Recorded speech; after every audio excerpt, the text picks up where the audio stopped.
Welcome to the Disrupting Obesity podcast. I'm Charlotte Skanes, and I'll be sharing ways to regain control over your body and lose an extreme amount of weight naturally. Being fat is about so much more than just the food. It's about your relationship with food.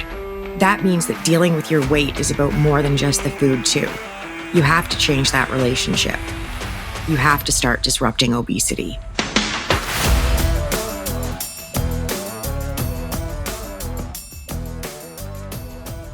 Ask Whatever number 9.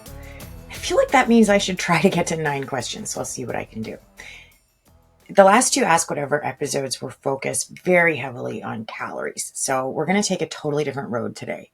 But if you're looking for information that has really anything to do with calories and weight loss, check out episodes 38 and 39. 39 is called Common Calorie Questions, and it's 13 of them, from as basic as what's a calorie to more complicated questions looking at daily versus weekly tracking and just achieving a calorie deficit. Today, we're going to look at some non-calorie questions. Take a look at some of the other issues you deal with when you're trying to lose a whole lot of weight. And I'm introducing a brand new segment. So first up, I gained 5 pounds with my cycle. What do I do? I did too. I could even swing a little further on the old period pendulum. It happens. It's a hormone thing. It's a water thing. If you're anything like me, it's also I do my worst eating and feel like I'm absolutely starving the week before my period thing. 3A weigh it. Awareness, acknowledgement, accountability. It's the key to changing your relationship with food. And if you're not familiar with my 3A weigh, episode 12 breaks it down for you. So if you're already aware that your weight goes up at certain points in your cycle, make yourself even more aware. Track it so you know when it's coming. Where are you in your cycle when you start to feel like you can't eat enough? What kind of foods do you want to eat? If you can anticipate and prepare for a situation, you can handle it way better than if you're just walking around blindfolded and fumble fucking your way through, right? You've got to acknowledge what you're doing. For me, that looks like going, okay, my period must be coming because I'm hungry all the time and I feel like I can't stop eating. It calms me down because I know I'm not just going off the rails, right? I don't have to dig into it and try to figure out what's going on. This isn't about my relationship with food. It's about my relationship with my hormones. But the way I handle it from here on out is about my relationship with food. And that brings us to accountability. I'm okay with eating more when I'm in that week before my period. I'm okay with it because I've been at this for a while. So the second part of that conversation I just had with myself goes something like, no biggie. If I eat more this week, I know I'm going to be less hungry than usual the week after my period. It's balance, self-awareness. That's what's going on here. The key word with all of this is cycle. It's going to go up, it's going to go down, and that's how it balances out. Number 2, do you ever struggle with seeing the changes? I look at myself and all I see is the work I have left to do. For sure, I struggle with it, especially when it's just me in the mirror. It used to be a lot harder, but 2 pretty major things happened. When I was losing my weight, I didn't really see it at all. And it took years after I lost the weight to do things like stop taking clothes that were too big into the fitting room with me, or avoiding certain kinds of chairs because I was afraid that they wouldn't hold me up. And if you've ever had a chair break from out beneath you, you know exactly the kind of terror that I'm talking about. Or if you've fallen through a mesh chair, like remember the old folding lawn chairs? Yeah, I've gone through one and it's not the only chair that I've broken. And you just don't get over that because you slowly lose a couple 100 pounds, right? I mean, maybe, I'm sure some people do, but I'm not one of them. I kept on self-identifying as a fat girl for a long time, to the point where I think I might have been dealing with some body dysmorphia.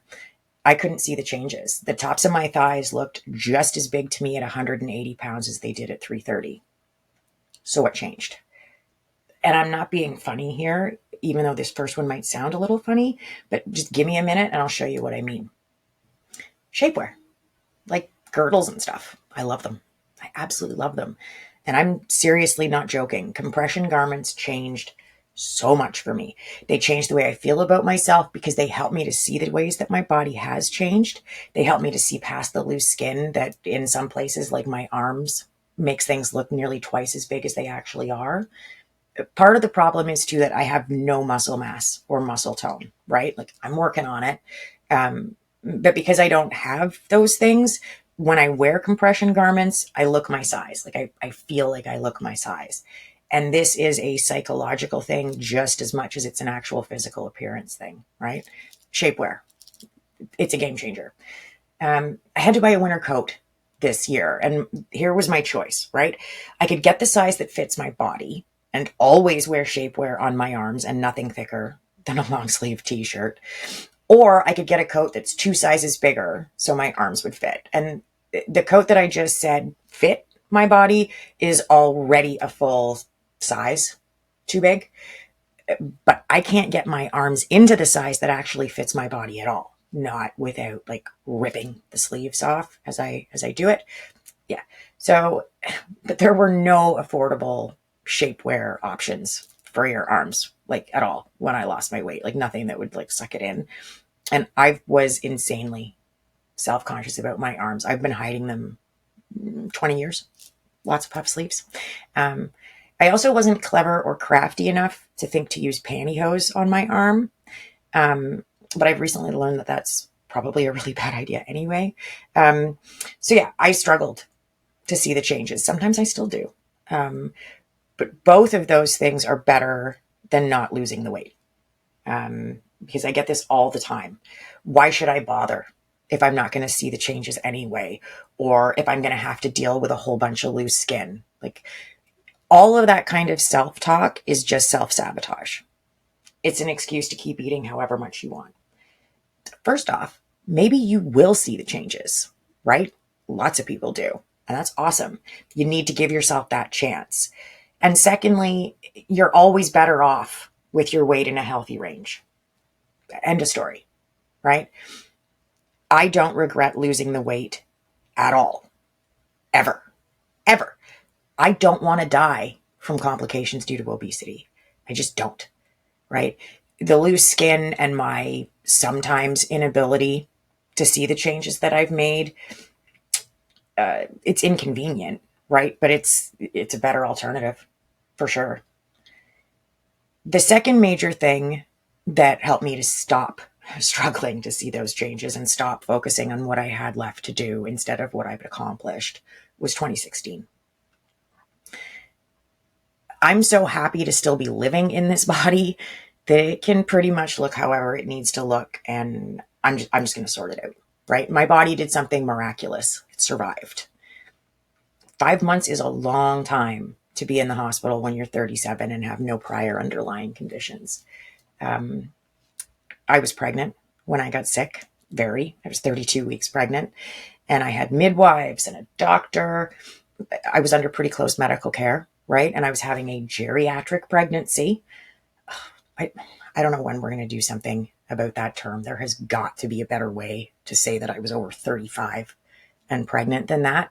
However, so I was super duper old at 37, and I had a history of pregnancy complications, right? We'd had an early miscarriage. We had an ectopic pregnancy. Then I had a later miscarriage. I had preeclampsia with our oldest. I had polyhydramnios with our middle. So I was being monitored, and I'm in Canada. So I didn't have to worry about missing payments or insurance copays or anything like that. All I had to do was go to the appointments. So my pregnancies weren't easy, but I didn't have prediabetes or gestational diabetes even. And yeah, I was 100 plus pounds overweight, but no meds, right? Just the prenatals. But then pancreatitis hit, and I got the necrotizing one, special. There's no good kind of pancreatitis to get, but this is a really not good one. It might be the not good one. So pancreatitis is when your pancreas is inflamed. Necrotizing pancreatitis is when it gets so pissed off it starts to die. I had a front row seat, and let me tell you, the show sucks. Having parts of an organ die and liquefy inside my body was not the least painful thing that I've ever had happen. So I've gotten a lot easier on myself since then. And it's gotten easier to accept the way my body looks and just be grateful to have it at all. I was in a car accident the year that I finished getting my weight off the first time. That could have been a whole lot worse. But it wasn't really great either. I did a shitload of physiotherapy, just truckloads of it. And I did 3.5 years of spinal injections to get me through it. So my body and I had already been through some stuff when pancreatitis hit. I knew what it could do, what it could come back from. I didn't get the full perspective check until the whole teetering on the edge of dying thing that happened for several months. But I lost everything. It was just me and my body in that bed trying not to die. And I wasn't even aware of the dying part. I was so caught up in the pain and the fight that I couldn't see how close I was. I think I must have known intuitively, like subconsciously, but I wasn't laying there thinking about dying. And I know that because I very clearly remember the one time that I did think about it. And it wasn't some big conversation. It was just really just a passing thought. It was in the evening and I had just started to become aware of the passage of time again. I have about a 7-week period out of the 5 months where I have no memories at all, like not a single one. And then they start to come back in moments and then memory becomes a continuous straight line again. But that's only the last couple of months. Most of the whole thing is a mess. I started to lose time on the very first day. I started drifting in and out of consciousness at my local hospital before the airlift. I have memories that I think are mostly in order from the first few weeks I was back and forth between the ICU and the step-down unit after the crash C-section. And then it goes black for those 7 or so weeks. It was in the couple of weeks between the black time and being able to recognize the passage of time and know where I was in it that I had my moment where I thought about death. I was tired. All of me was tired. I was nowhere near out of the woods, and it had been just a completely insane ride with no end in sight. But I remembered knowing that if someone was dying and they accepted it and just let go, they would die. And then I passed out. And I totally forgot remembering that little tidbit until a few weeks later when I remembered that I'd remembered. And I thought to myself that if I hadn't died that night, I wasn't going to. And that was the last time I thought about it. I had lots of stuff to distract me from it.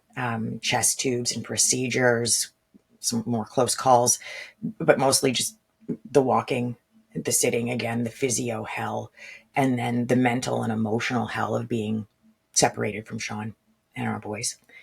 So between the car accident and the pancreatitis and everything that came with it, the years-long recovery, losing more than 100 pounds for a second time, all of it, it shifted my perspective. I see everything a little bit differently. And you might have guessed that I already saw things just a tad differently to begin with. But I see my body differently. And I'm very grateful to my body. I think it's doing a great job. Number 3, have you been able to get over the hurtful and hateful shit that people said to you? I have. It's that whole perspective check thing again, that the one that we were just talking about a second ago. And here's the perspective. I'm just going to cut right to the chase. It's not about you. Just like the hateful and hurtful shit that people said to me wasn't about me. Once I figured that out, I didn't have to let it go. It just fell away. It all just fell away. It doesn't matter, right? And now I've invited all of that into my life by doing what I'm doing. I deal with hurtful and hateful shit semi-regularly, but it's not about me either. And this is going to sound super lame, but I focus on the positive. I see Gladys and her nastiness pop up on my notification screen, and I'll get a twinge of anxiety that basically runs right through me. But I've done a fair bit of therapy to deal with my PTSD when I'm triggered, learning to recognize the physical symptoms that I get. So I'm getting a lot better at pushing them down, telling myself that every other time I've had to deal with the garbage, it's gone well. And for every tiresome tidbit of trolling that I get, I also get dozens of positive messages. I believe you reap what you sow. So I'm keeping it as positive as I can on my end, and I really feel like it's paying off as a strategy. But I invited the hateful and the hurtful shit into my life by doing what I'm doing now. So I really hope so, but it is balancing out really well. Speaking of Gladys, she loves a bunch of variations on this little nugget. Why would you risk the chemicals in the sugar-free version?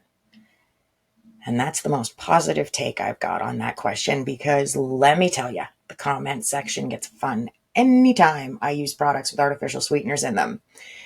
The super short answer is that I risk it because the minimal exposure to those chemicals is better for me than being 200 pounds overweight. I can expand on it, but really that's the only answer that matters. The complications and potential comorbidities of obesity massively outstrip the dangers Gladys is so worried about. You need to take in significant amounts of this stuff to jeopardize yourself. I'm not a rat or a mouse being, force-fed aspartame through a tube around the clock in a lab somewhere. I'm somebody who eats it every so often. It's going to be fine. And when you're losing weight, using the horrible, horrible chemicals is a better alternative to staying obese. They're a tool. And maybe they're a risk. Okay, fine. Morbid obesity is a guarantee. Well, that was a fun little foray into some of the negativity. And I address it because I feel like I need to. I know I want to keep things positive, but part of being positive for me is combating the shaming that's trying to pass itself off as helpful information sharing, right? There are a lot of anti-sweetener people out there who use bullying tactics that confuse people. And these are people who are already neck deep at conflicting information. So sometimes when I talk about negative things or negative people, it's my way to bring some positive to the table. And that brings us to question number 5 and my super, super shiny new segment. The good for you, Gladys, question of the week. This first one, I think, is quite the little gem, and it wasn't even on a post of mine. This super, super happy Gladys decided to come for me while I was encouraging somebody else. Yeah. The original poster had done a reel where she was talking about how she was struggling since she put on most of the weight that she'd lost. So I commented, just sharing that I gained back over 100 of the pounds that I lost the first time. And I was just, commiserating with her because it sucks and it's really hard. And up popped Gladys. So she led with, and this is a direct quote, genuinely curious. How do you gain 115 pounds? I'm struggling to gain 5. And I'm struggling to understand what you're doing engaging with posts for obese people. I'm genuinely struggling to believe that you're curious and not just mean-spirited and rude. I don't do baiting, but I couldn't let that stand either. So here's what I told her. I regained it the same way I ended up 200 pounds overweight, overeating. I experienced some horrible loss and I just didn't care anymore. I knew I was getting bigger, but I was so emotionally distraught that I just couldn't stop eating.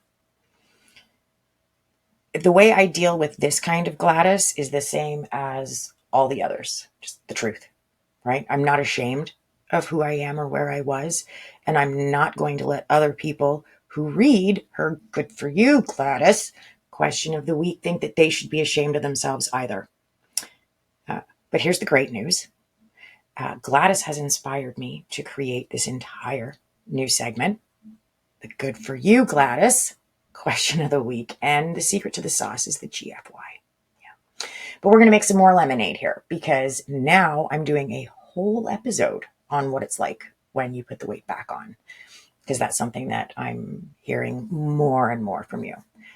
So, all right, for number 6, let's slide on back into the land of encouragement. Please, it's a lot more comfortable over there. Do I have helpful ways to start fresh and move on tomorrow? Grace. Give yourself some grace. Beating yourself up isn't going to help. Slashing your calories tomorrow isn't going to help.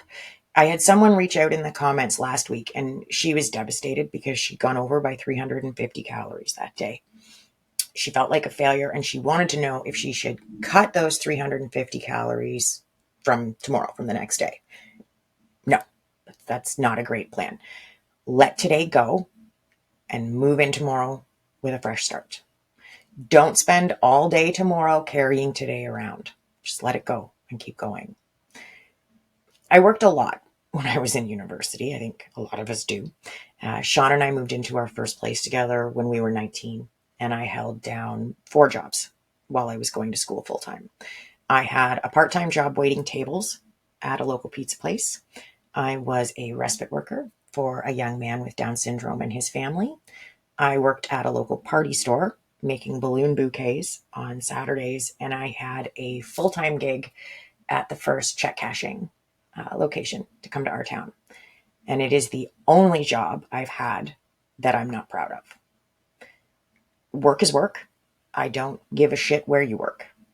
Is it a job? You're honestly earning money? Perfect. Work is work. The gig at the check cashing place wasn't honest work. It was legal, but it wasn't honest. The check cashing part wasn't bad. Like, if somebody's willing to pay that kind of a percentage for the convenience of it, fine. But we did payday loans too. And those things are fucking evil. If you've never done one, and I really don't think that you should, here's how it works. So you borrow $100 off your next check. Cool. You get a payday advance. On your payday, the loan company takes $100 plus the interest and the fees. This was almost 20 years ago, but back then, if you borrowed 100 on payday, you would owe, it was $118 or $122. So now you're in the hole. And you couldn't make the ends meet last week. So guess what happens this week? And you could borrow up to 30% of your pay. You didn't have to, but virtually nobody took less than the full 30 points. It was predatory. I could justify it for a while because it was legal. It was a percentage point away from being loan sharking, but it was legal. You don't want to start off in the hole. It's a horrible, horrible mindset to be in. And this applies just as much to calories as it does to paychecks. You don't want to start in the hole. And it's less about the impact that cutting those calories is going to have on your day and more about the impact that cutting those calories is going to have on your mindset. It's the feeling like you blew it yesterday, so now you're going to feel like you blew it all day today too, which just leads to blowing it again. Each day is a new day. There is no backward, only forward. How do I deal with food waste guilt? I see this one a lot, and I feel it big time. I struggled with this both times that I was losing my weight. Food insecurity is a big thing right now, and nobody feels good about throwing food out. For most of us, it feels like throwing money away or taking food out of somebody else's mouth. I'm definitely not here to invalidate those feelings. I can't. Here's the thing, though. You have to choose. What's more valuable? Your health or the cost of the food? But my main question for you is, are you using your food waste guilt as a form of self-sabotage? Because you probably are. I know I did. I gotta clear this plate. There's hungry kids. Oh, I better just eat this up.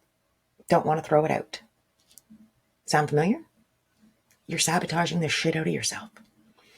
Put less on your plate. Put what you don't eat into some Tupperware. You know there are workarounds for this. Buy less food. Freeze part of it as soon as you get it home. You've got solutions. You don't have to finish something just because you put it on your plate. You can enjoy food without finishing it. I want to say that again, because it feels like a biggie. You can enjoy food without finishing it. Stop sabotaging yourself and stop unnecessarily clearing your plate. It's been a while since I talked about this one, but it keeps coming up, so I'm going to keep talking about it. I keep seeing ads for weight loss gummies. What do you think? Well, I think answering this question is going to get me into trouble with the Gladyses again. That's what I think. But let's do this anyway. They're all garbage.